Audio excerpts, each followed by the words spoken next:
the producers were nice enough to give me a copy of the Halloween Town book after the first movie got released, right? Yeah. So I had everybody sign it. It's kind of like a little yearbook. I have Marty's outfit from the second movie, the purple clothing had. Debbie was very kind and kind of encouraging the producer. They made that, like they made it to fit me. There was only one. She was like, "Who made that for? Just let her take it home." And she actually gave me the idea of, she used to put on her Aggie folk, because I believe she had kept that in between the films, and she would trick or treat me about candy on Halloween. As Aggie. So she told me that once. So I think it was after the second Halloween Town. I did that a couple of years in a row. I dressed up, I put on my morning outfit and gave out candy until some people started coming to our house looking for Marty at other times of the year. But that was a blast. And I have Marty's little broom that she kept in her pocket in the second one. I have like the stand-in one for that. And then Disney also gave me his assistant for that. It comes out of the, I have that puppet still. I wanted that little guy. I got my mask. I got my big thing. Oh, good. And my. I tried to get that leather jacket. I was like, man, the leather jacket's so cool. It makes me cool. I'm such a nerd, but this leather jacket makes me look so cool. So I asked the producer, I'm like, can I have the jacket? And he's like, no. And I was like, hey, other producer. Yeah, I said I could have it. Hey, you, can I have the jacket? He was like, no. So I was like, dang it. So I went and I tried everybody who was in power. Can I have the jacket? They all said no. And I was like, fine. I'll just take Marnie then.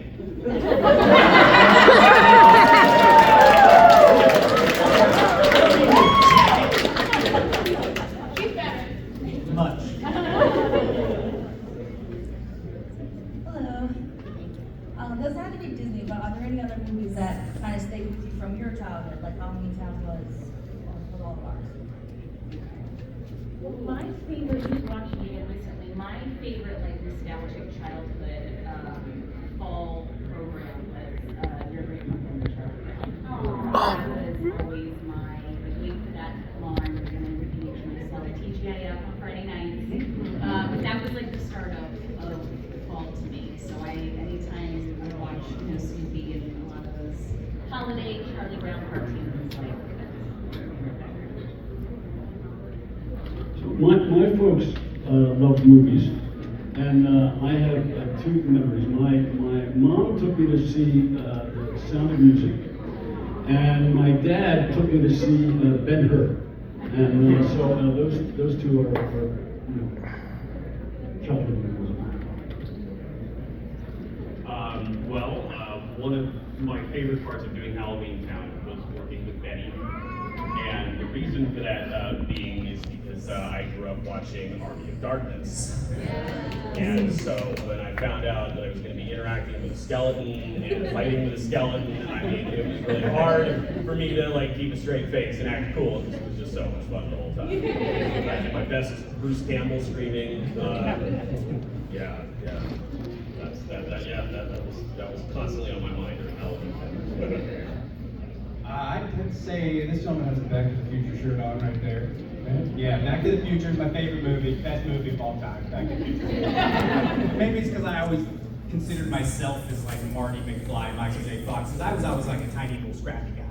They could just try to get away from Biff. I could say a couple things and then run the other way. I was always faster than everybody, but just the movie, and to know that a little guy like that could actually make a difference. I was like, that's right. Little guys can do stuff too. Still We have time for one or two more. Was there someone that I lost? she's back here, she's raised her hand. Oh, there it is. Thank you for flying. Hi everyone. My question is for Kimberly. So for the scene where Marty is in the salon, did you actually use fire that was coming out of this? That's the fun part, because I think if we filmed that scene now, it would not be real. It would have been CGI. There were a lot of aspects to the movie that were done in real life. But that was a really fun day. We did that shot isolated by itself. But they turned on whatever was connected to that hair dryer. And those lines went out late. Actually, no, I don't think we turned it on till noon. I don't think I rehearsed with it because they were just wanting to just get it and be very safe, obviously, and had everybody around. So, yeah, I think that Marnie's reaction, we only did it once. Marnie's reaction is also some of Kimberly's reaction. yeah, I got this. And then it was stronger and hotter and everything more than, what you, okay, some fire, it'll be fine. No.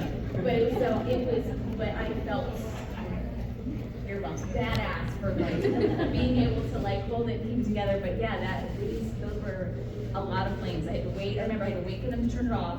And then I could drop, they were like, wait for the flames to go away before you put the hair dryer on the ground. And make sure the flames go. Yeah, that was one of my favorites. That and Aggie's bag in a lot of the scenes was not CGI. It was actually set up in a very creative way so we can really continually just pull things out of it. So, yeah. Hi. So my question is for each of you, what was your favorite part for different scenes to film with all the movies?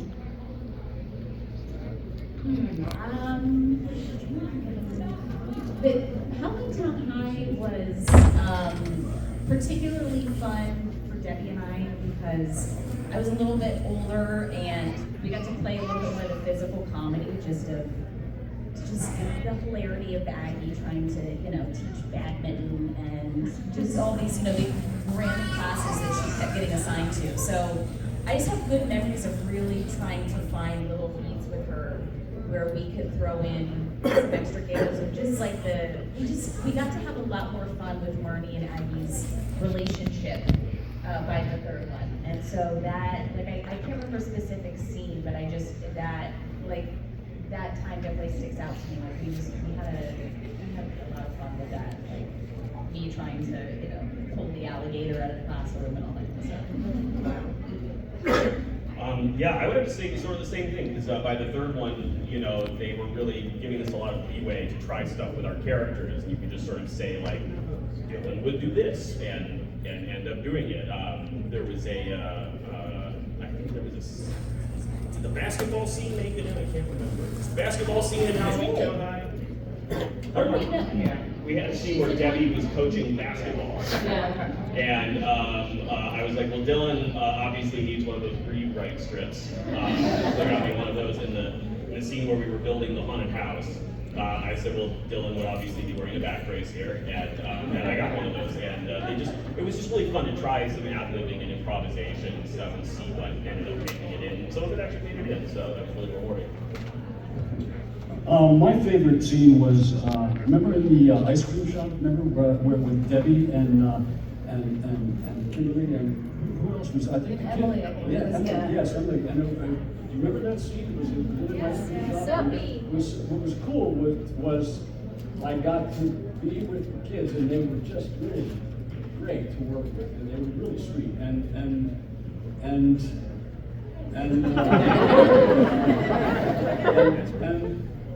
also with Debbie, working, she's really artist legend, and she was just so funny.